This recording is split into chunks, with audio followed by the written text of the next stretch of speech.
আমার বান্দা গুনাহ তো করেছে ইচ্ছায় অনিচ্ছায়, শয়তানের পাল্লায় পড়ে, অনেক সময় বন্ধুর পাল্লায় পড়ে, অনেক সময় দুনিয়ার ফ্যাশনের পাল্লায় পড়ে করেছে অনেক গুনাহ। ৩৫-৪০ বছর তো পার হয়েছে। হঠাৎ করে একদিন রাতের বেলা তার ঘুম আসছে না, সে তাকিয়ে আছে, ঘুম আসছে না।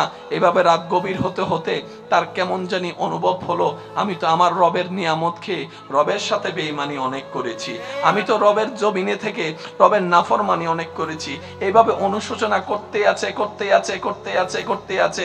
আবার মন্তর থেকে হঠাৎ করে আমি রবকে একবার রহমান বলে ডাক দিয়েছে, একবার রহিম বলে ডাক দিয়েছে। ওই দিন ওর রুমের মধ্যে অনেকে ছিল, সবাই ঘুমন্ত ছিল, কিন্তু আমার বান্দাটা এই নির্গুম অবস্থায় রাত পার করতে করতে হঠাৎ করে সে বিছানা থেকে উঠে অজুটা করে যাই নামাজে দাঁড়িয়ে আমি রবের দরবারে নামাজের মাধ্যমে সিজদায় মাথা ঝুঁকাই দিল, সিজদায় মাথা ঝুঁকাই দিল, সিজদায় মাথা ঝুঁকাই দিল। সিজদায় মাথা ঝুঁকা দেওয়ার পরে সে অজর দরায় কান্না করতে করতে আমাকে ডাকতেই লাগলো। রহমান বলে ডাকে, রহিম বলে ডাকে, গফফার বলে ডাকে, সত্তার বলে ডাকে, খালিক বলে ডাকে, মালিক বলে ডাকে।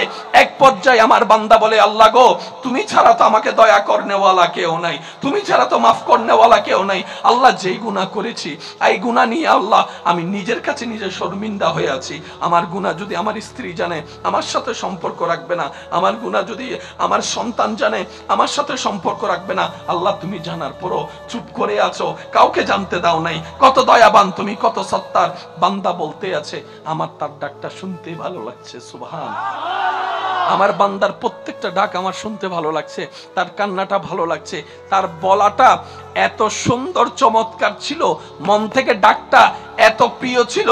আমি আল্লাহ তার ওই দিনের ওই ডাকের কারণে খুশি হয়ে আমি কাদেরে কাদির, সমস্ত কিছুর মালিক, তার সারা জীবনের গুনাহ মাফ করে দিয়েছে। সুখের যে সন্ধানে আপনি আমি তালাশ করি, আমাদের বেশিরভাগ মানুষের মাথায় বসে আছে সুখ। হয়তো ঘরের মাথার উপর যদি একটা ঢালাই করে ছাদ দিতে পারি, সুখটা হয়তো আমার হয়ে যাবে। কথা বলেন ঠিক কিনা?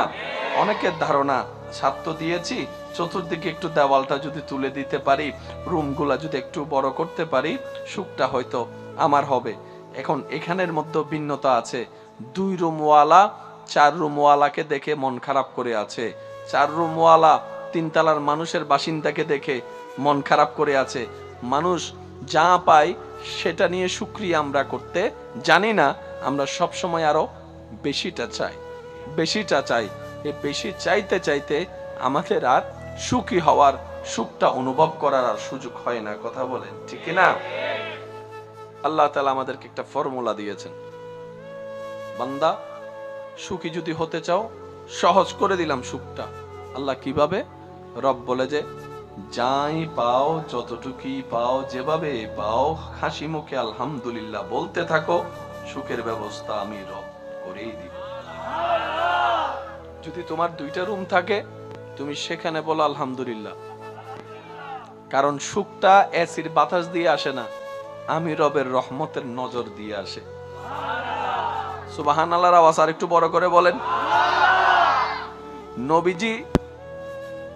নবীজির একটা পছন্দনীয় কাজ ছিলেন খোলা আকাশের নিচে বসা।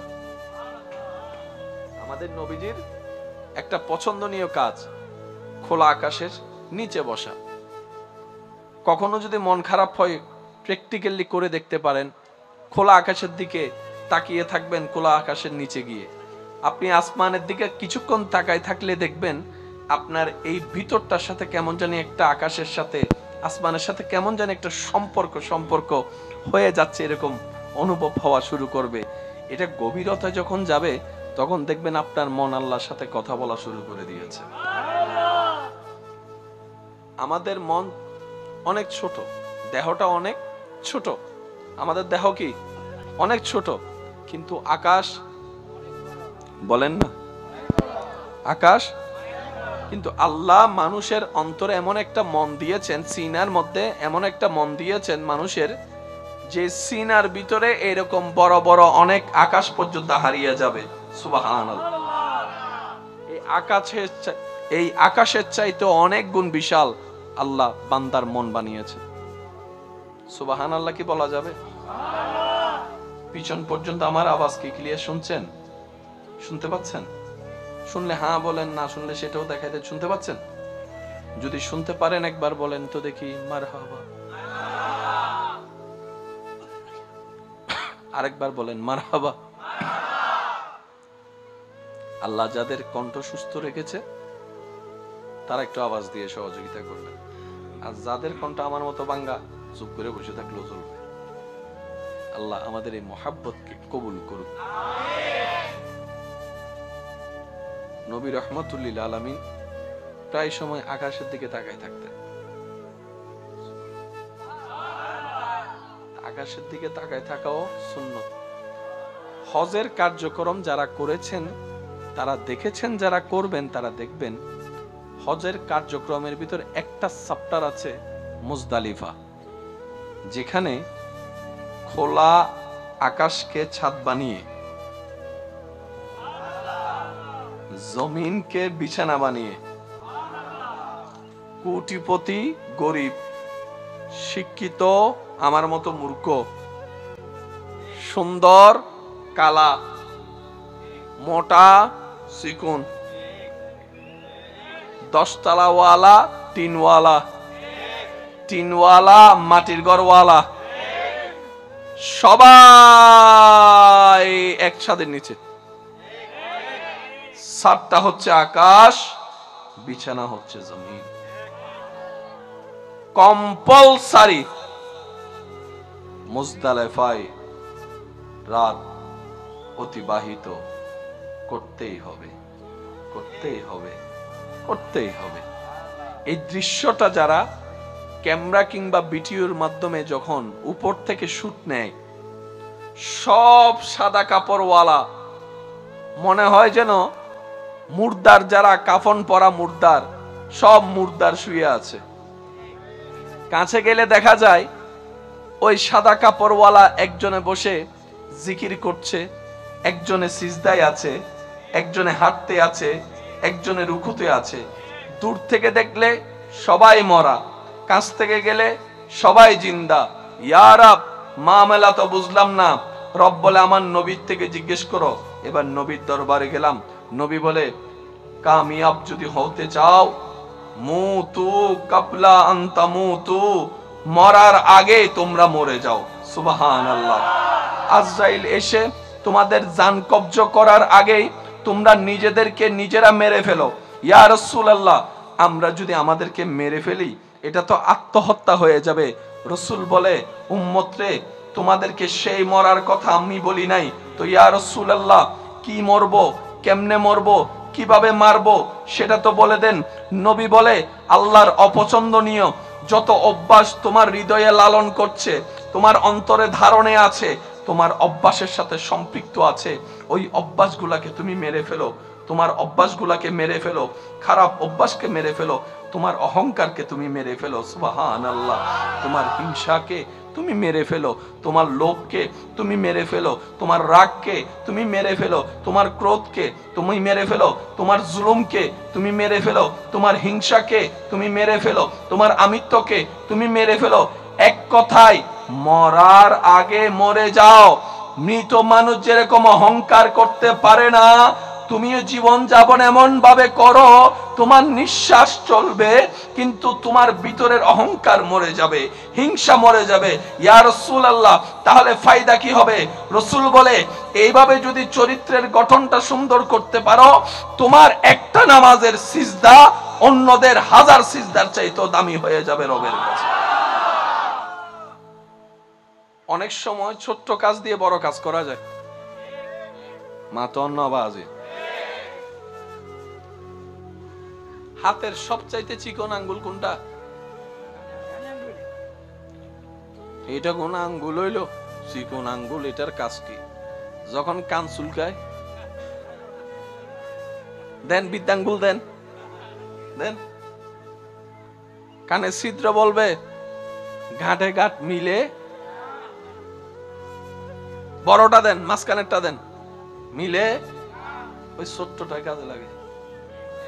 অনেক সময় ছোট্ট ছোট্ট জিনিসও কি হয়, বড় কাজে লাগে।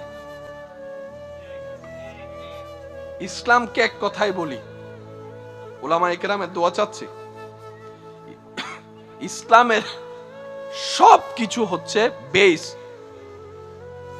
এটার সাথে সম্পর্ক। সুবহানাল্লাহ বলেন। মনে রাখবেন, মানুষের কাছে সবচাইতে দামি জায়গার নাম মাথা। প্রত্যেকটা মানুষের কাছে সবচাইতে দামি জায়গার নাম, আর মুসলমানদের কাছে সবচাইতে দামি জায়গার নাম সিনা।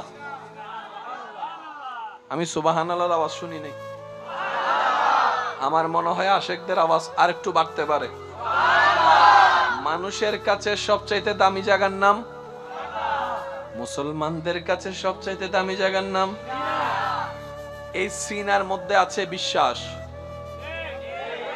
এই সিনার মধ্যে থাকে প্রেম, এই সিনার ভিতরে থাকে একটা গোপন শক্তি। কথা বলেন ঠিক কিনা? এই সিনার ভিতরে আছে কলবের মতো স্টেশন। সুবহানাল্লাহ বলবেন না? যে স্টেশনের সাথে সরাসরি রবের সাথে যোগাযোগ হওয়ার সুযোগ হয়। ইসলামের মেইন বেস আদব, মোহাব্বত, বিশ্বাস। যার যত গাঢ় হবে, লেভেল হাই হবে, তার ছোট্ট ছোট্ট ইবাদত ঠিক তত দ্রুত পরিমাণে কবুলিয়ত পর্যন্ত পৌঁছায় যাবে। সুবহানাল্লাহ। আপনাদের কি কোনো কষ্ট হচ্ছে ভাই? বেশিক্ষণ কষ্ট দিব না, অল্প কিছুক্ষণ। আমারও নিজেরও কথা বলতে খুব কষ্ট হচ্ছে। আল্লাহ আপনাদের দোয়ার উসিলাই আমাকে সুস্থতা দান করুন। আমার মতো যারা অসুস্থ আছেন, আল্লাহ তাদেরকেও সুস্থতার ব্যবস্থা করুন। ইমানদার ভাইয়েরা, একটা সিজদা যথেষ্ট আপনার জান্নাতে যাওয়ার জন্য। আমি দায়িত্ব নিয়ে বলছি কথাটা। রব সব সময় কারণ খুঁজে বান্দাকে ক্ষমা করার জন্য। পৃথিবীর মানুষ অপরাধীদেরকে খুঁজতে থাকে সাজা দেওয়ার জন্য, আর রব বান্দাদেরকে ডাকতে থাকে মাফ করে দেওয়ার জন্য। প্রত্যেকটা গভীর রাত আমি আস্তে আস্তে বলি, আপনারা জোরে জোরে বলেন সুবহানাল্লাহ। হয় না, হয় না, আরেকটু জোরে। আমরা জানি দুনিয়াতে আসার আগে মায়ের কোথায় ছিলাম? কষ্ট হচ্ছে বুঝছি। আমরা জানি আম্মার কোথায় ছিলাম? পেটে। আমরা যখন আম্মার পেটে ছিলাম, ওইটাকে বলা হয় রেহেম।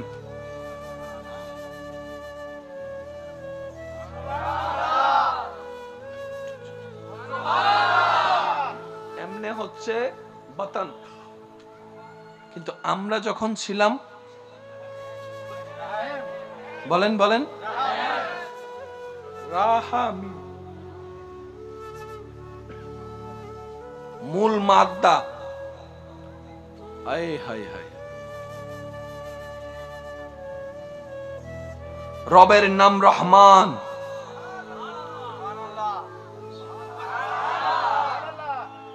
আমাদের রবের নাম রহিম। মায়ের পেটকে বলা হয় রেহেম। আমি সবার একটু মনোযোগ চাইবো। গলা এবং আওয়াজ কথা বলতে না পারে, কারণ অনেক সময় শব্দ 19-20 হতেই পারে। মনোযোগ আছে? কেউ কাউকে ব্যথা দিলে ভালোবাসে নাকি ঘৃণা করে? কেউ কাউকে কষ্ট দিলে ভালোবাসে না ঘৃণা করে? কেউ যদি কাউকে ঘুমাতে না দেয়,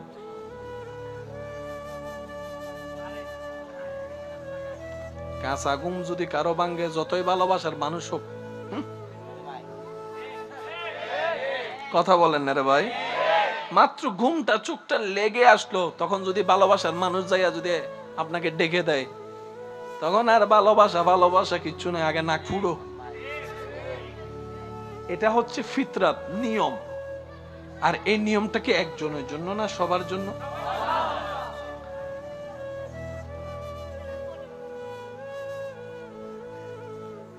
আপনি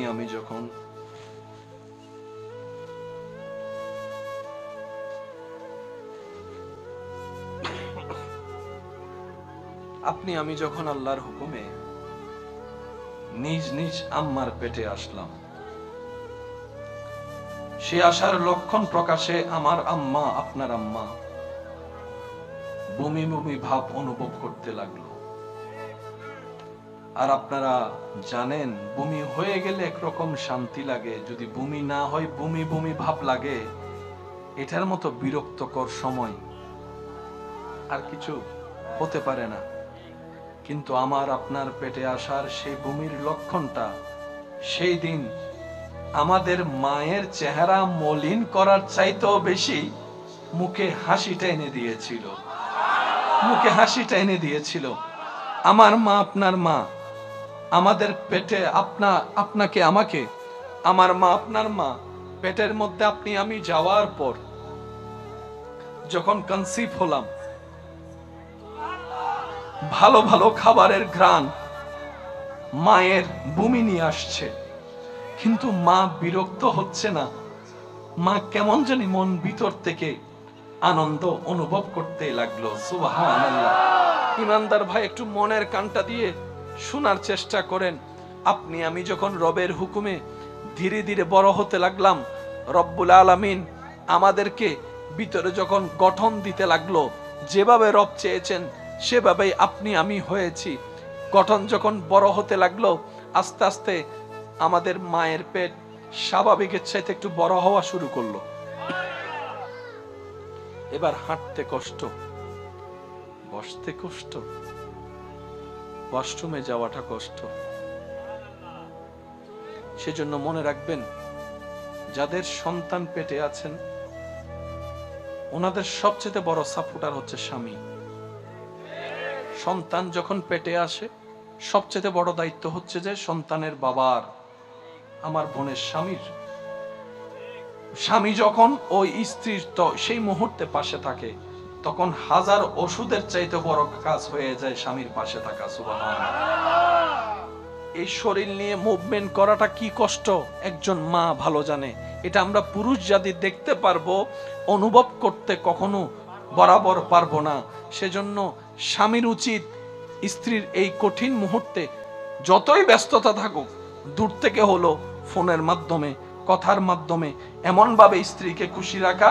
কারণ বিজ্ঞান বলে মা যত খুশি থাকবে, মা যত এনার্জিতে থাকবে, এটা বাচ্চার জন্য ভালো এফেক্ট হয়ে আসবে। বলেন সুবহানাল্লাহ। আমাদের মা পেট যখন বড় হয়েছে, হাঁটতে চলতে কষ্ট, বিরক্ত হওয়া দূরের কথা, কষ্টকে আর কষ্টই মনে করে না। স্বপ্ন দেখা শুরু করছে, কখন জানি আমার সোনার মানিক আসবে, কখন জানি আমার সোনার মানিকের চেহারাটা দেখব।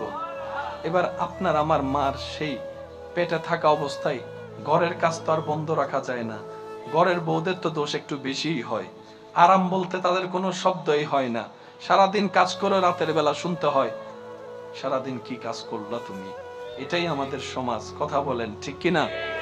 আমাদের মা যখন রাত্রে সারা দিন কাজ করে রাত্রে ঘুমাতে গেল, কারণ রাত্রের ঘুম সকালের এনার্জি দিবে কাজ করার, সেই দিন রাত্রে আপনি আমি আমাদের মাকে ঘুমাইতে দিই নাই। কিছুক্ষণ ডান দিকে লাথি মারি, কিছুক্ষণ বাম দিকে লাথি মারি, পেটের মধ্যে লাথি মারতেই আছি। কিন্তু মা বিরক্ত হওয়া তো দূরের কথা, কাঁচা ঘুম ভাঙলে বিরক্ত হওয়া তো দূরের কথা। মা কেমন জানি মুস্কি মুস্কি হাসছে, মুস্কি মুস্কি হাসছে, মুস্কি মুস্কি হাসছে। মায়ের চেহারার মধ্যে আলাদা একটা রং দেখা যাচ্ছে। লাথি খেয়েও, ব্যথা পেয়েও হাসতে জানে কে? মায়ের চেহারাটা একটু দেখেন। সুবহানাল্লাহ। একদিন দুই দিন হলে মেনে নেওয়া যায়, এক সপ্তাহ হলে জোর করেও মানিয়ে নেওয়া যায়। এটা তো একদিন দুই দিনের সফর নয়, 9-10 মাসের সফর। এখানে আবার সংসারও সামলানো লাগছে, বাচ্চা থাকলে বাচ্চাও সামলানো লাগছে, আবার এই বাচ্চা দিকেও খেয়াল রাখা রাখছে। কিন্তু বুঝাতে চাচ্ছি, ঘুম নষ্ট করেছি মায়ের, মা বিরক্ত হয় নাই। মাকে আঘাত দিয়েছি, মা বিরক্ত হয় নাই। বমি বমি ভাব আমার কারণে হয়েছে, মা বিরক্ত হয় নাই। শুধু তাই নয়, মা হাঁটতে পারে না, বিরক্ত হয় নাই। ওয়াশরুমে যেতে পারে না, বিরক্ত হয় নাই। গোসল ঠিক মতো করতে পারে না, বিরক্ত হয় নাই। শোয়া ঠিক মতো করতে পারে না, বিরক্ত হয় নাই।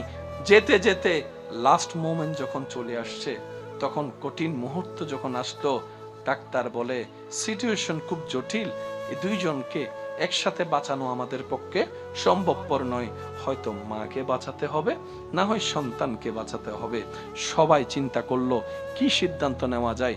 সবাই বলে মা থাকলে সন্তান আরো আসবে। সবাই বলছে আত্মীয় স্বজন, স্যার ডাক্তার মাকে বাঁচান। ডানে বলে মাকে বাঁচান, সামনেওয়ালা মাকে বাঁচান, পিছনওয়ালা মাকে বাঁচান। আপনার ছেলের গোষ্ঠী বলে মাকে বাঁচান, মেয়ের গোষ্ঠী বলে, পরিবার বলে মাকে বাঁচান, সবাই বলে মাকে বাঁচান।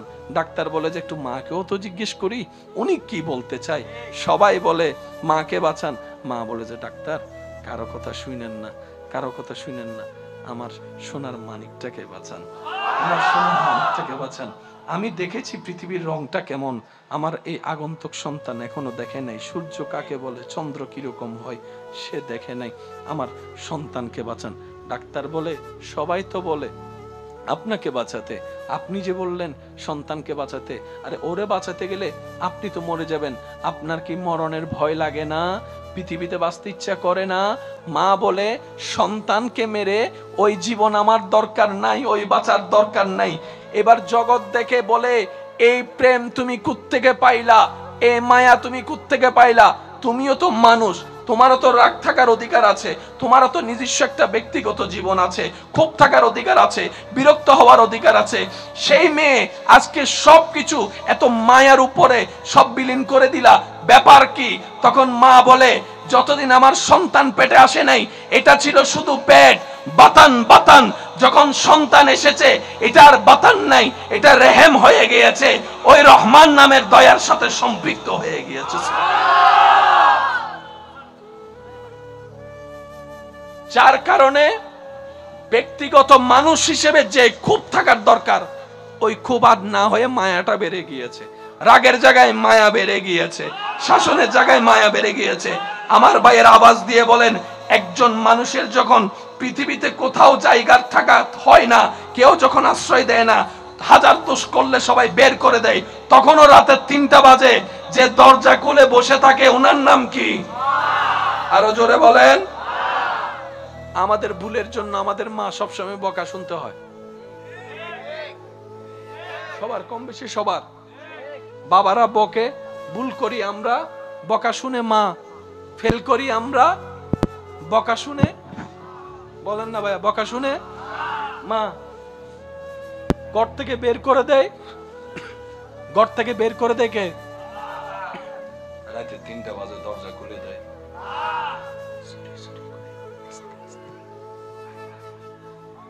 শুধু দরজা খুলে না, সিটের তলে পা তোলা। কি কোনো সমস্যা? সমস্যা?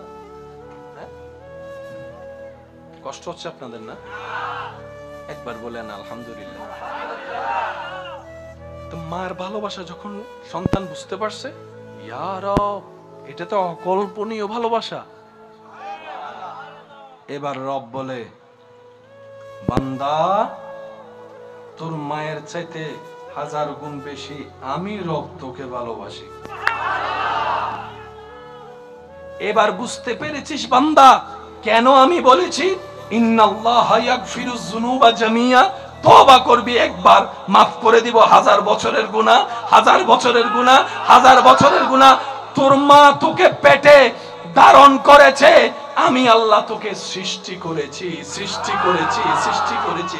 তোর মা তোর মুখে শুধু দুধের বুটটা তুলে দিয়েছে, তোর মায়ের বুকের স্তনে দুধের ব্যবস্থা আমি আল্লাহ কুদরতি ভাবে ব্যবস্থা করে দিয়েছি। তোর বাবা তোর জন্য বাজার করে খাবারটা আনে, সে বাজারটা তোকে খাবার দেওয়ার জন্য আমি কৃষককে 3 মাস আগেই মাঠে নামিয়ে দিয়েছি। সুবহানাল্লাহ।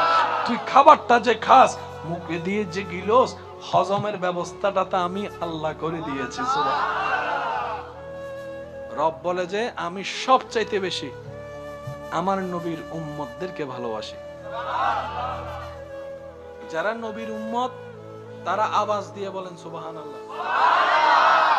আর একটু জোরে বলেন रहमत वाला आया नबी है।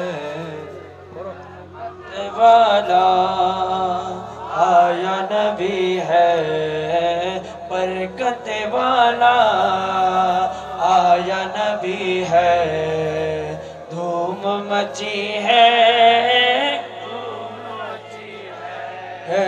धूम मची है, बोलो रहमत वाला आया नबी है, बरकत वाला आया नबी है, धूम मची है, धूम मची है, धूम मची है। आवाज একবার বলেন মারহাবা, আরো জোরে বলেন মারহাবা। এই দাম পাইছি শুধু একমাত্র নবীর উম্মত হওয়ার কারণে। এবার আসেন, পৃথিবীতে মনোযোগ আছে আপনাদের, প্রত্যেকটা যোগ্যতা নিতে অনেক পরিশ্রম এবং এটা কি আপনি এখান থেকে যদি ভালো একটা সার্টিফিকেট নিয়ে বের হন, সময় দিতে হবে, পড়ালেখা করতে হবে, পরীক্ষা দিতে হবে, সবকিছু মিলে পরীক্ষা, সে পরীক্ষা দেওয়ার জন্য গাইড কিনার, স্যারের বেতন, অফিসের বেতন, বিশাল সময়, বিশাল পরিশ্রম, বিশাল পড়ালেখা, বিশাল টাকা। তোই যাই আপনি উনি ডক্টর হয়েছেন, একটা বড় পোস্ট, ডক্টর হয়েছেন, ডাক্তার হয়েছেন, পিএইচডি হোল্ডার হয়েছেন, ইঞ্জিনিয়ার হয়েছেন, এগুলার পিছনে একটা যোগ্যতার জন্য অনেক কষ্ট, বলেন না অনেক কষ্ট। এরকম হাজার কোটি যোগ্যতার সার্টিফিকেটের চাইতে হাজার হাজার দামি সার্টিফিকেট বিলীন হয়ে যায় একটা সার্টিফিকেটের সামনে, এটা হচ্ছে উম্মতে মুহাম্মাদি। এই সার্টিফিকেটটা হচ্ছে ডাক্তার, ইঞ্জিনিয়ার, হুজুর, এগুলো হচ্ছে এখানে, এগুলা অর্জনে কষ্ট, সময়, পরিশ্রম, টাকা অনেক কিছু লাগে। আর এটা আপনি আমি ফ্রি ফ্রি পেয়ে গেছি, সেজন্যই হয়তো আমরা মূল্যায়ন করার মতো করতে, কারণ ফ্রি জিনিসের, বলে না ফ্রি জিনিসের। আপনার এলাকায় যদি এখন কোন একজন ডাক্তার মানবতার সেবার নিয়ত করে এসে বলে যে রোগী কোথায় আছে আমাকে বলেন, আমার কাছে আসতে হবে না, আমি নিজেই যাব, দুদিন পরে বলবে যে রুগী টুগি পাই না মনে হয়, সেই জন্য নিজে নিজে চিকিৎসা, উনি যে নিজের মানবতার খাতিরে করছে একটা মানুষও বলবে না। ওনার ওষুধ খেয়ে অনেকে ভালো হয়েছে, থ্যাংক ইউ একটাও দিবে না। যদি ওষুধ খেয়ে 3 দিনের মধ্যে 4 দিনে ভালো না হয়, কি ওষুধ দিছেন এগুলা, ফিরিও খাইতেছে আবার দমকও মারতেছে, কি ওষুধ দিছেন, আপনার ওষুধ খাওয়ার পরে তো আমার ডায়রিয়া শুরু হয়েছে। আমি কি বুঝাতে পারছি? আমরা বেশিরভাগ মানুষ আল্লাহর নিয়ামত পাই না, তার একমাত্র কারণ, অন্যতম কারণ, আমাদের ভিতর শুকরিয়া বোধ কম, না শুকরিয়া বেশি। এক কথায় প্রশংসা উৎসাহ কম, বদনাম গীবত নামানোর চিন্তা বেশি। আপনার আমার ভিতরে মানুষের কল্যাণ দেখে খুশি হওয়ার চিন্তা ভাবনা কম, হিংসা করার জায়গাটা বেশি, যার কারণে আল্লাহ নিয়ামত পাওয়ার মতো আমরা পাইতেও পারছি না, ধরে রাখতেও পারছি না। কথা বলেন ঠিক কিনা? আল্লাহ তাআলা বলেন লাইন শাকারতু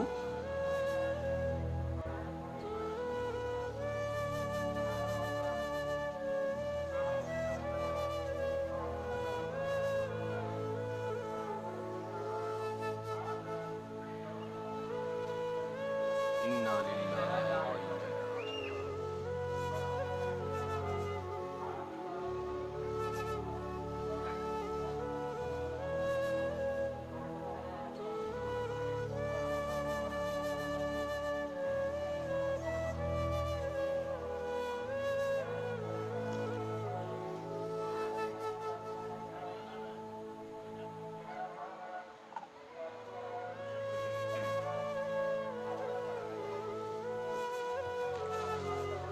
শরীফ পড়ুন আল্লাহুম্মা সাল্লি আলা।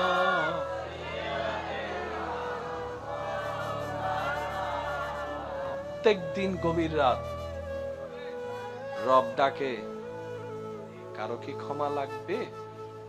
আয় একবার বল আমার কাছে, চোখের পানি ছেড়ে অন্তরের বিশ্বাস প্রেমকে সাথে নিয়ে, আমি রব কাউকে কিচ্ছু জানতে দিব না তোর অতীতের কাজ, এমন ভাবে মাফ করে দিব তোর বাম কাঁধের যে ফেরেশতা লিখেছিল সেও হাসরের ময়দানে এসে সেই ডায়েরিটা আর খুঁজে পাবে না, সে নথি আর খুঁজে পাবে না। সে খাতা খুলে দেখে বলবে, আমার তো মনে পড়ে এই সালের এত তারিখ সে এই কাজটা করেছে, আমার মনে পড়ে যে আমি লিখেছিলাম। আল্লাহ গো, খাতা তো আছে, পৃষ্ঠা নাম্বারও তো আছে, লেখা তো কিছু, লেখা তো কিছু, লেখা তো কিছু। আবার পৃষ্ঠা উল্টে বলে, জানলে এখানেও লেখা নাই। তাহলে আমি কাতিবিন এত বছর করলামটা কি? হয়তো আমি লিখি নাই, আর আমি লিখলে এখানে থাকবে না, ব্যাপার কি? রব বলে, ফেরেশতা যা দায়িত্ব দিয়েছি যতটুক দিয়েছি তুমি যথেষ্ট দায়িত্ব পালন করেছো, তোমার উপর আমি আল্লাহর কোনো দাবি নাই, তুমি তোমার দায়িত্বে 100% পাস করেছো, তুমি এখান থেকে সরে যাও। ফেরেশতা বলবে যে আল্লাহ, সরতে তো পারি, তো এত বছর যে আমি ডিউটিটা করলাম, 50 বছর 60 বছর 70 বছর বসে বসে আমি দিন রাত যে লিখলাম, এটার কি হলো?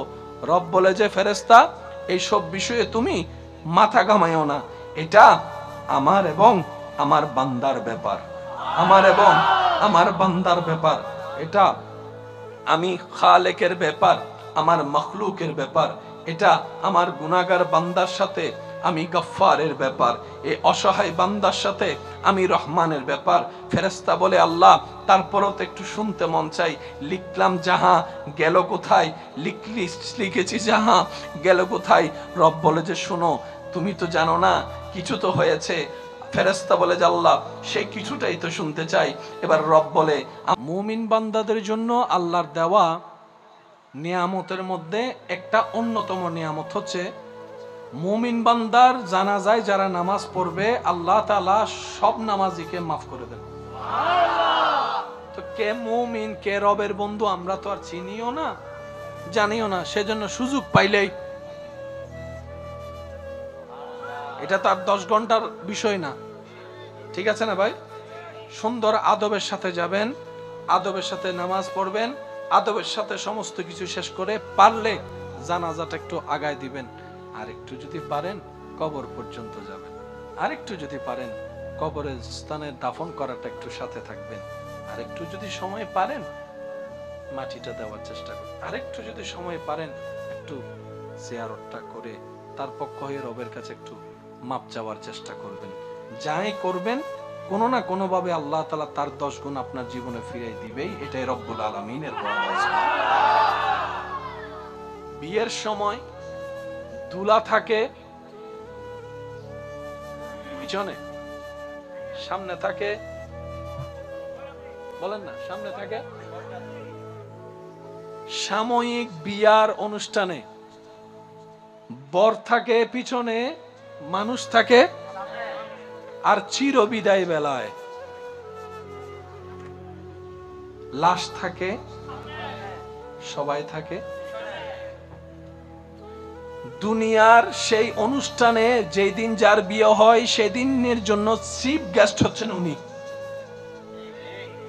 দুনিয়ার মানুষের মেহমান পিছনে থাকে, শুভাকাঙ্ক্ষীরা সামনে পিছনে মিলাই থাকে, কিন্তু জানাজার সময় সে এলাকার সবচেয়ে গুনাহগারও যদি হয়, ইমাম থাকবে পিছনে, মুক্তাদি থাকবে পিছনে, আলেম থাকবে পিছনে, নেতা থাকবে পিছনে, ওই সাধারণ মানুষটা থাকবে সামনে।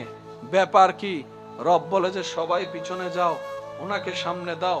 আল্লাহ, কারণ কি? রব বলে যে যে মারা যায় সে আমি রবের মেহমান হয়ে যায়, সেজন্য রবের মেহমান।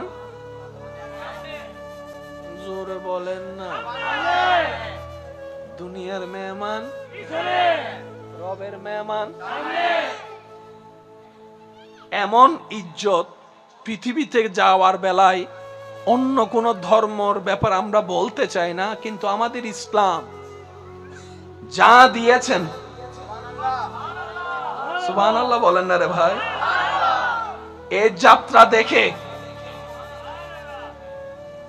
একজন সমাজের চোখে, দুনিয়ার চোখে নিম্ন শ্রেণীর শব্দ যেটা থাকে, ইসলাম সেটাকে পর্যন্ত ভ্যানিশ করে দিয়ে সম্মান দান করে দিয়েছে। এটাই আমাদের ধর্ম। আওয়াজ দিয়ে বলুন, সেই ধর্মের নাম কি? আরো জোরে বলেন। রহম, মনে আছে শব্দটা? এমনা হয় বাতান পেট, সন্দেহ না আসলে রহম হয়ে যায়, রহমতের ভরপুর হয়। সন্তান যখন পেটে আসে, আল্লাহর পক্ষ থেকে ফেরেশতা আসে। শুনি না, আরো জোরে। আল্লাহর হুকুমে সাজাতে থাকে, ভ্রু দেয়, পাপড়ি দেয়, চোখ দেয়, নাক দেয়, ঠোঁট বসায়, কান বসায়, চুল বসায়, হাত দেয়, আঙ্গুল দেয়। ফেরেশতা সাজাতেই থাকে, বাচ্চা সাজতেই থাকে। এবার বাচ্চা বলে, আমাকে কেমন ভাবে সাজাচ্ছ? চোখটা আমার কেমন দিচ্ছ? নাকটা আমার লম্বা নাকি বোঝা, কোনটা দিচ্ছ? ঠোঁট কি উপরেরটা বড় দিচ্ছ না নিচেরটা বড় দিচ্ছ? ফেরেশতা বলে, চুপ করে বসে থাকো, আমার কাজ আমাকে করতে দাও। তো কিভাবে সাজাচ্ছ? বলে যে তোমার রব তোমাকে দেখতে যেভাবে চাচ্ছে, রবের হুকুমে আমি তোমাকে সেভাবেই সাজাই দিচ্ছি। সেজন্য পৃথিবীতে কখনো কাউকে কারো দেহ নিয়ে, চেহারা নিয়ে, গঠন নিয়ে, রং নিয়ে হাসি ঠাট্টা করবেন না। কে দেখতে কেমন, তার রবের তাকে যেমন দেখতে সুন্দর লেগেছে, তার রব তাকে তেমনই বানিয়েছে। সুবহানাল্লাহ। যার চোখে, আপনার চোখে, আমাদের চোখে যাকে অসুন্দর লাগে, রব যদি বলে আমার বান্দার আমি যেমন মন চাই তেমন বানাইছি, তুই বলার কে? সেদিন তো আমাদের কোনো উত্তর। সেজন্য বাটিকে ঘৃণা করেন না, এমন ভাবে কখনো কোনো মানুষের সাথে কথা বলবেন না, সমাজে, পরিবারে, সবার সামনে যে কথাটা শোনার পর তার এখানে আঘাত লাগে, মাথাটা নিচু হয়ে যায়, হাসি মুখটা মলিন হয়ে যায়। মনে রাখবেন, 1000 বছরের ইবাদত এই 1 সেকেন্ডে আল্লাহ নষ্ট করে দেয় যখন বান্দার মনে অন্যায়ভাবে আঘাত দেওয়া হয়। আল্লাহ আমাদের সবাইকে নেক পথের জীবনের সাথী হয়ে চলার তৌফিক দান করুন। প্রত্যেকটা ভালো কাজে প্রতিযোগিতা করার তৌফিক দান করুন। আজকের মাহফিলে যারা এসেছেন, মাহফিল যারা সাজিয়েছেন, সবার উদ্দেশ্যে একটাই বার্তা, যেখানে ভালো কাজ কে করছে দেখার দরকার নেই, কি করছে সেটাকে দেখে আমরা একজন আরেকজনকে সাপোর্ট দেওয়ার চেষ্টা করব। আল্লাহ তৌফিক দান করুন। আরেকটু জোরে বলেন। আগামী বছর এই মাহফিল হোক, আমরা যারা চাই, আল্লাহর দরবারে ফরিয়াদ, আল্লাহ যেন এর চাইতে আজিমুশান ভাবে আয়োজন করার তৌফিক দান করুন। আল্লাহ আমাদের সকলের হাজিরি কবুল করুন। আমরা এখন সালাতুস সালামে যাব। সুশৃঙ্খল ভাবে আপনারা থাকবেন। এরপরে যারা আল্লাহ পাক যা তৌফিক দিয়েছেন, মেহমানদারির ব্যবস্থা আছে, মেহমানদারি করবে। আপনারা সবাই সুশৃঙ্খল ভাবে থাকবেন। ইয়া নবী, আমার বান্দা গুনাহ তো করেছে, ইচ্ছাই অনিচ্ছাই, শয়তানের পাল্লায় পড়ে, অনেক সময় বন্ধুর পাল্লায় পড়ে, অনেক সময় দুনিয়ার ফ্যাশনের পাল্লায় পড়ে করেছে অনেক গুনাহ। 35-40 বছর তো পার হয়েছে। হঠাৎ করে একদিন রাতের বেলা তার ঘুম আসছে না, সে তাকিয়ে আছে, ঘুম আসছে না।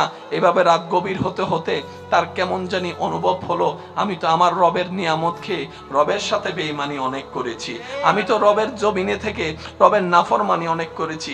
এইভাবে অনুশোচনা করতে আছে। আবার মন্তর থেকে হঠাৎ করে আমি রবকে একবার রহমান বলে ডাক দিয়েছে, একবার রহিম বলে ডাক দিয়েছে। ওই দিন ওর রুমের মধ্যে অনেকে ছিল, সবাই ঘুমন্ত ছিল, কিন্তু আমার বান্দাটা এই নির্গুম অবস্থায় রাত পার করতে করতে হঠাৎ করে সে বিছানা থেকে উঠে অজুটা করে যাই নামাজে দাঁড়িয়ে আমি রবের দরবারে নামাজের মাধ্যমে সিজদায় মাথা ঝুঁকাই দিল, সিজদায় মাথা ঝুঁকাই দিল, সিজদায় মাথা ঝুঁকাই দিল। সিজদায় মাথা ঝুঁকা দেওয়ার পরে সে অজর দরাই কান্না করতে করতে আমাকে ডাকতেই লাগলো। রহমান বলে ডাকে, রহিম বলে ডাকে, গফফার বলে ডাকে, সত্তার বলে ডাকে, খালিক বলে ডাকে, মালিক বলে ডাকে।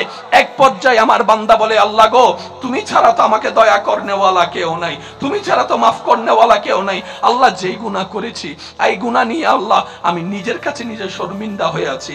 আমার গুনাহ যদি আমার স্ত্রী জানে আমার সাথে সম্পর্ক রাখবে না, আমার গুনাহ যদি আমার সন্তান জানে আমার সাথে সম্পর্ক রাখবে না। আল্লাহ, তুমি জানার পরও চুপ করে আছো, কাউকে জানতে দাও নাই। কত দয়াবান তুমি, কত সত্তার।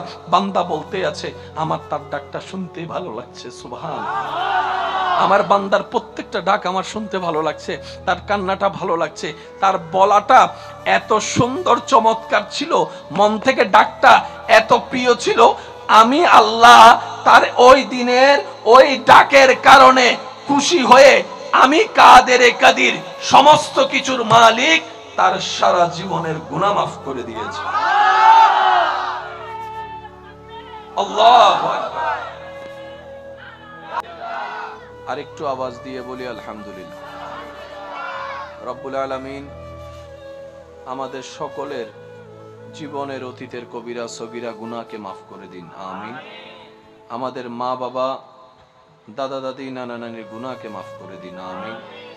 সম্মানিত উপস্থিতি, আজ কয়েকদিন যাবৎ সর্দি কাশির নিয়ামত আল্লাহ আমাকে দান করেছেন। কথা বলতেই কাশির কারণে আসলে কষ্ট হয়, তারপরেও ওয়াদা করেছি, রবের কাছে ফরিয়াদ করেছিলাম, ওয়াদা রক্ষা করার জন্য রব তৌফিক দান করেন। রব দয়া করেছেন, আমি উপস্থিত হয়েছি। সুস্থতা অসুস্থতা এটা কারো হাতে থাকে? একটা আওয়াজ দিতে হবে, থাকে? এই একটু আগে শুনলাম আমাদের একজন ইন্তেকাল করেছেন। কি নাম জানি বলবো, কি নাম?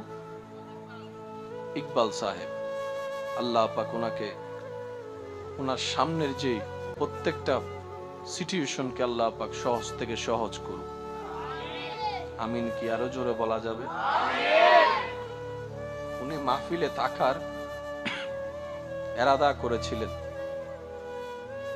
কিন্তু রবের পক্ষ থেকে যখন ডাক চলে আসে, একটা সেকেন্ডও আর অপেক্ষা করার কোনো সুযোগ।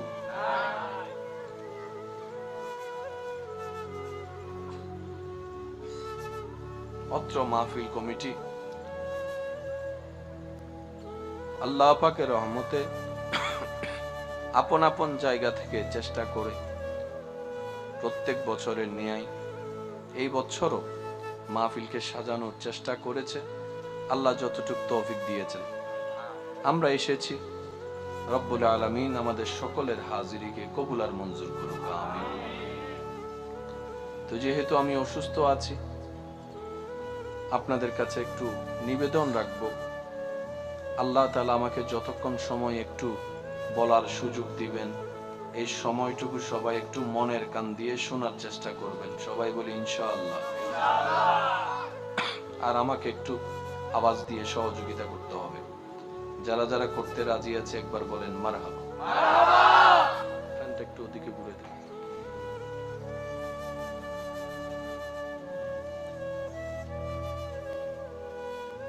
আমরা আপনারা সবাই বসে আছি এখন বিশাল আকাশের সামিয়ানার নিচে। এটা দেখে আমার মনে পড়ে গেল, প্রত্যেকটা মানুষই নিজের জীবনে সুন্দরভাবে বাঁচার জন্য মাথার উপর একটা ছাদ খুঁজে, ঠিক না? যার ছাদ আছে, ছাদ অনুযায়ী এক একজনের ভাব এক এক রকম, ঠিক কিনা? কিন্তু একটু ঠান্ডা মাথায় চিন্তা করলে দেখা যায় আমাদের রব আমাদের সবার জন্য একটা বিশাল ছাদের ব্যবস্থা করে দিয়েছেন। ওই ছাদওয়ালার ছাদ লিমিটেড, আশেকদের ছাদটা আনলিমিটেড।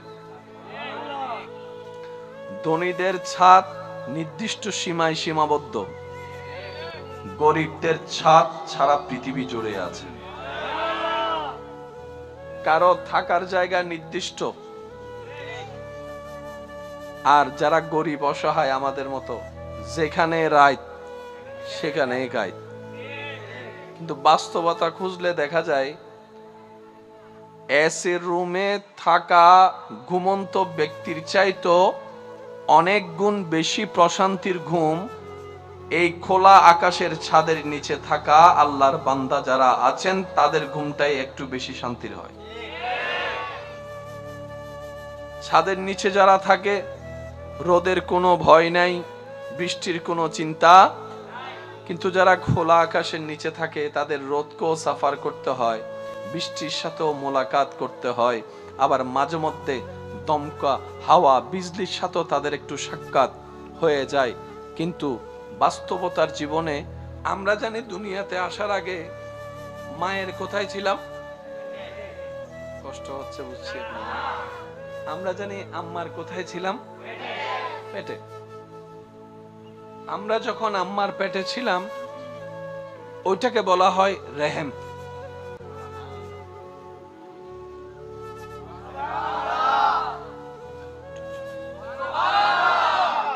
এমনে হচ্ছে বাতান। কিন্তু আমরা যখন ছিলাম, বলেন বলেন, রাহামি মূল মাদ্দা। হায় হায় হায়, রবের নাম রহমান,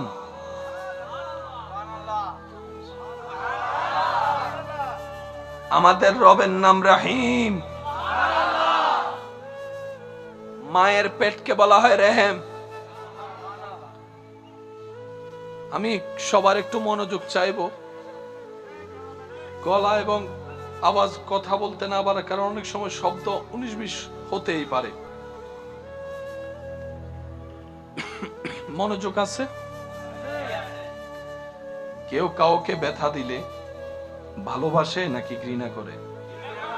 কেউ কাউকে কষ্ট দিলে ভালোবাসে না ঘৃণা করে? কেউ যদি কাউকে ঘুমাতে না দেয়,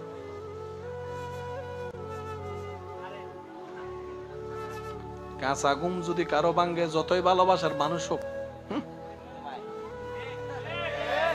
কথা বলেন না রে ভাই, মাত্র ঘুমটা চোখটা লেগে আসলো তখন যদি ভালোবাসার মানুষ যাইয়া যদি আপনাকে ডেকে দেয়, তখন আর ভালোবাসা ভালোবাসা কিচ্ছু নয়, আগে নাক ফুড়ো। এটা হচ্ছে ফিতরাত, নিয়ম। আর এই নিয়মটা কি একজনের জন্য না সবার জন্য?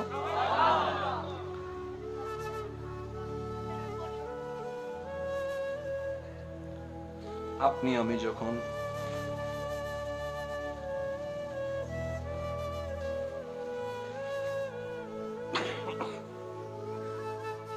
আমি যখন আল্লাহর হুকুমে নিজ নিজ আম্মার পেটে আসলাম,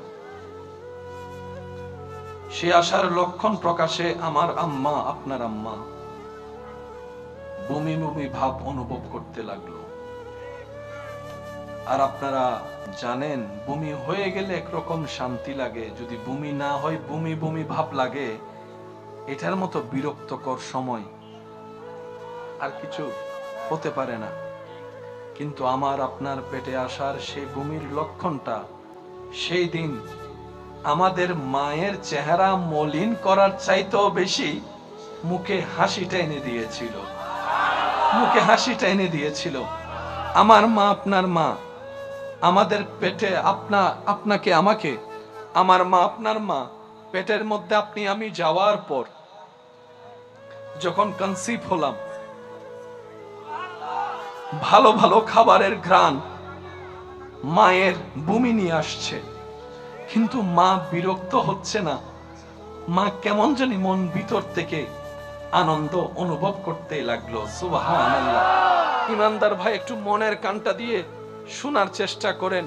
আপনি আমি যখন রবের হুকুমে ধীরে ধীরে বড় হতে লাগলাম, রব্বুল আলামিন আমাদেরকে ভিতরে যখন গঠন দিতে লাগলো, যেভাবে রব চেয়েছেন সেভাবেই আপনি আমি হয়েছি। গঠন যখন বড় হতে লাগলো, আস্তে আস্তে আমাদের মায়ের পেট স্বাভাবিকের চাইতে একটু বড় হওয়া শুরু করলো। এবার হাঁটতে কষ্ট, বসতে কষ্ট, ওয়াশরুমে যাওয়াটা কষ্ট। সেজন্য মনে রাখবেন, যাদের সন্তান পেটে আছেন ওনাদের সবচেয়ে বড় সাপোর্টার হচ্ছে স্বামী। সন্তান যখন পেটে আসে সবচেয়ে বড় দায়িত্ব হচ্ছে যে সন্তানের বাবার, আমার বোনের স্বামীর। স্বামী যখন ওই স্ত্রীর তো সেই মুহূর্তে পাশে থাকে, তখন হাজার ওষুধের চাইতে বড় কাজ হয়ে যায় স্বামীর পাশে থাকা। সুবহানাল্লাহ। এই শরীর নিয়ে মুভমেন্ট করাটা কি কষ্ট একজন মা ভালো জানে। এটা আমরা পুরুষ জাতি দেখতে পারবো, অনুভব করতে কখনো বরাবর পারবো না। সেজন্য স্বামীর উচিত স্ত্রীর এই কঠিন মুহূর্তে যতই ব্যস্ততা থাকুক, দূর থেকে হলো ফোনের মাধ্যমে, কথার মাধ্যমে এমন ভাবে স্ত্রীকে খুশি রাখা। কারণ বিজ্ঞান বলে মা যত খুশি থাকবে, মা যত এনার্জিতে থাকবে, এটা বাচ্চার জন্য ভালো এফেক্ট হয়ে আসবে। বলেন সুবহানাল্লাহ। আমাদের মা পেট যখন বড় হয়েছে, হাঁটতে চলতে কষ্ট, বিরক্ত হওয়া দূরের কথা, কষ্টকে আর কষ্টে মনে করে না।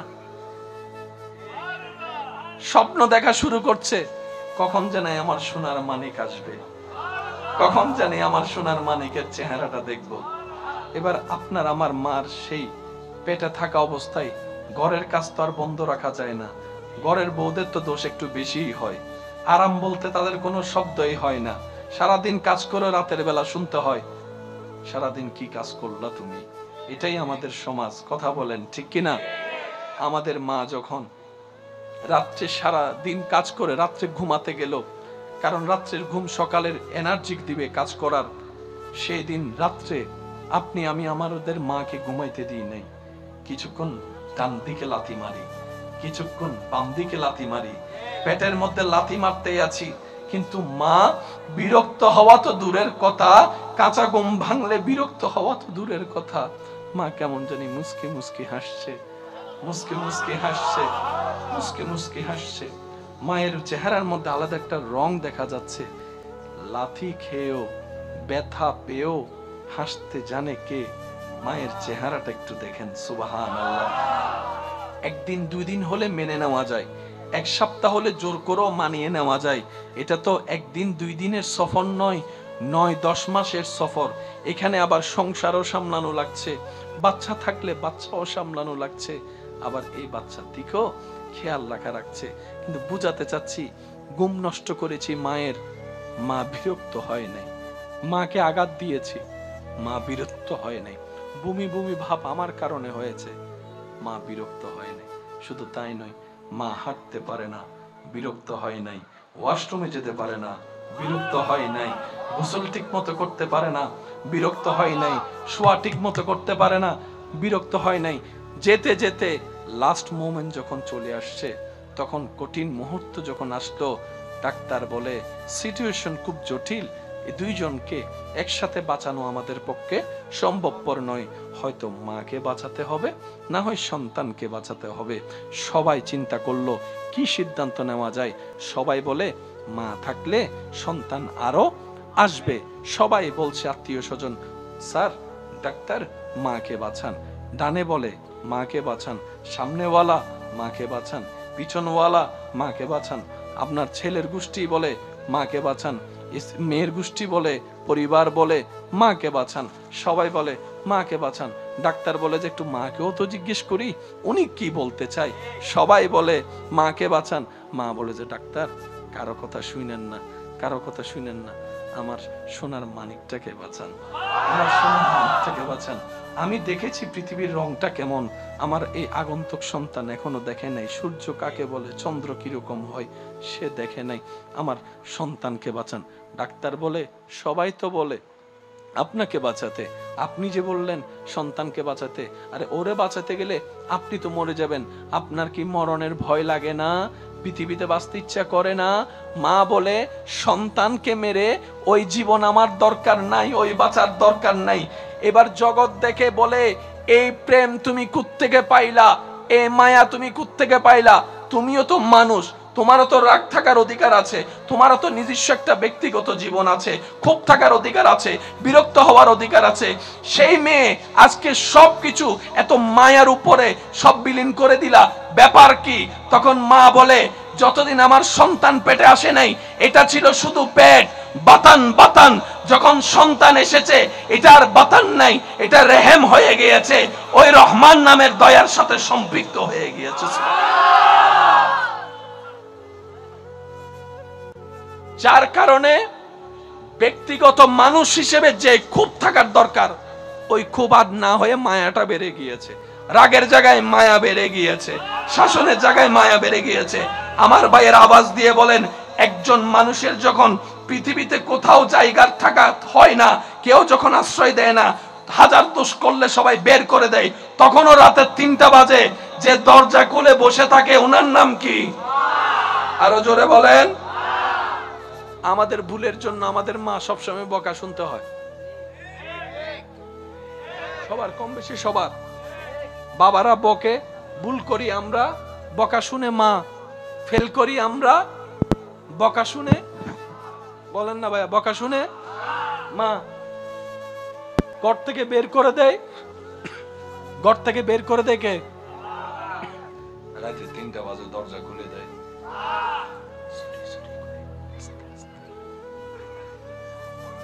শুধু দরজা খুলে না, সিটের তলে পা তোলা। কি কোনো সমস্যা? সমস্যা? হ্যাঁ, কষ্ট হচ্ছে আপনাদের না? একবার বলেন আলহামদুলিল্লাহ। তো মার ভালোবাসা যখন সন্তান বুঝতে পারছে, ইয়া রব, এটা তো অকল্পনীয় ভালোবাসা। এবার রব বলে, বান্দা তোর মায়ের চাইতে 1000 গুণ বেশি আমি রব তোকে ভালোবাসি। এবার বুঝতে পেরেছিস বান্দা কেন আমি বলেছি ইন্নাল্লাহা ইয়াগফিরুয যুনুবা জামিয়া? তওবা করবি একবার, মাফ করে দিব 1000 বছরের গুনাহ, 1000 বছরের গুনাহ, 1000 বছরের গুনাহ। তোর মা তোকে পেটে ধারণ করেছে, আমি আল্লাহ তোকে সৃষ্টি করেছি, সৃষ্টি করেছি, সৃষ্টি করেছি। তোর মা তোর মুখে শুধু দুধের বুটটা তুলে দিয়েছে, তোর মায়ের বুকের স্তনে দুধের ব্যবস্থা আমি আল্লাহ কুদরতি ভাবে ব্যবস্থা করে দিয়েছি। তোর বাবা তোর জন্য বাজার করে খাবারটা আনে, সে বাজারটা তোকে খাবার দেওয়ার জন্য আমি কৃষককে 3 মাস আগেই মাঠে নামিয়ে দিয়েছি। সুবহানাল্লাহ। তুই খাবারটা যে খাস, মুখে দিয়ে যে গিলস, হজমের ব্যবস্থাটা তো আমি আল্লাহ করে দিয়েছি। সুবহানাল্লাহ। রব বলে যে আমি সবচাইতে বেশি আমার নবীর উম্মতদেরকে ভালোবাসি। যারা নবীর উম্মত তারা আওয়াজ দিয়ে বলেন সুবহানাল্লাহ। আর একটু জোরে বলেন, रहमत वाला आया नबी है, वाला आया नबी है, बरकत वाला आया नबी है, धूम मची है, धूम मची है, धूम मची है, धूम मची है, बोलो रहमत वाला आया नबी है, बरकत वाला आया नबी है, धूम मची है, धूम मची है, धूम मची है। आवाज একবার বলেন মারহাবা, আরো জোরে বলেন মারহাবা। এই দাম পাইছি শুধু একমাত্র নবীর উম্মত হওয়ার কারণে। এবার আসেন, পৃথিবীতে মনোযোগ আছে আপনাদের? প্রত্যেকটা যোগ্যতা নিতে অনেক পরিশ্রম এবং এটা কি? আপনি এখান থেকে যদি ভালো একটা সার্টিফিকেট নিয়ে বের হন, সময় দিতে হবে, পড়ালেখা করতে হবে, পরীক্ষা দিতে হবে, সব কিছু মিলে পরীক্ষা, সে পরীক্ষা দেওয়ার জন্য গাইড কিনার, স্যারের বেতন, অফিসের বেতন, বিশাল সময়, বিশাল পরিশ্রম, বিশাল পড়ালেখা, বিশাল টাকা। তোই যাই আপনি উনি ডক্টর হয়েছেন, একটা বড় পোস্ট, ডক্টর হয়েছেন, ডাক্তার হয়েছেন, পিএইচডি হোল্ডার হয়েছেন, ইঞ্জিনিয়ার হয়েছেন, এগুলার পিছনে একটা যোগ্যতার জন্য অনেক কষ্ট, বলেন না অনেক কষ্ট। এরকম হাজার কোটি যোগ্যতার সার্টিফিকেটের চাইতে হাজার হাজার দামি সার্টিফিকেট বিলীন হয়ে যায় একটা সার্টিফিকেটের সামনে। এটা হচ্ছে উম্মতে মুহাম্মাদি। এই সার্টিফিকেটটা হচ্ছে ডাক্তার, ইঞ্জিনিয়ার, হুজুর, এগুলো হচ্ছে এখানে। এগুলা অর্জনে কষ্ট, সময়, পরিশ্রম, টাকা অনেক কিছু লাগে।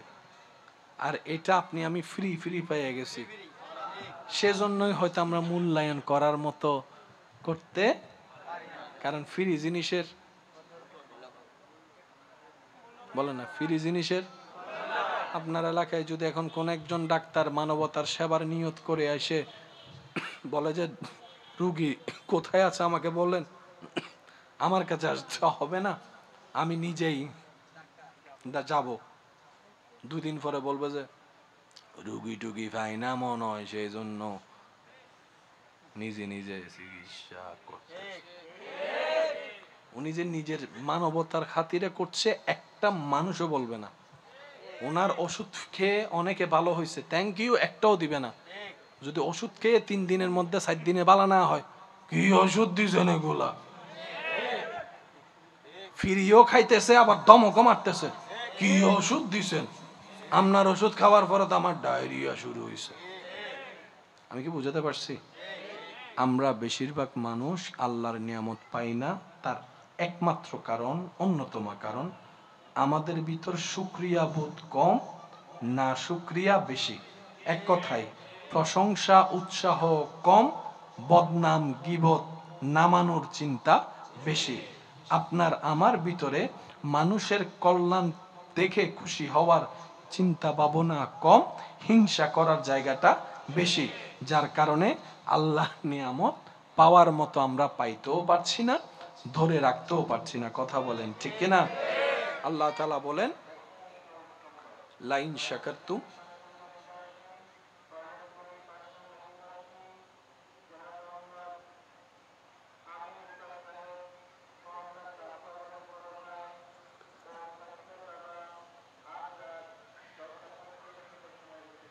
ইন্না লিল্লাহি ওয়া ইন্না ইলাইহি রাজিউন।